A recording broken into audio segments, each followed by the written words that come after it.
How to make extra money quick and easy. The value of the US dollar changes daily and other countries' monetary units may be doing better trading than ours. Most people do or think they do have some basic understanding of the stock market and financial futures.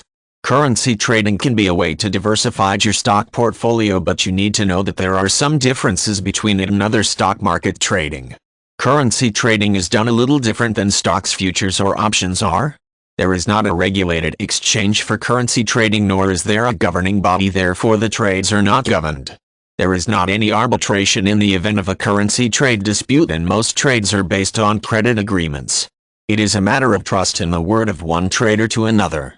The trust and word-to-word arrangement might actually be more equitable than the more structured stock market in a way, because the currency traders must rely on each other to make their trades.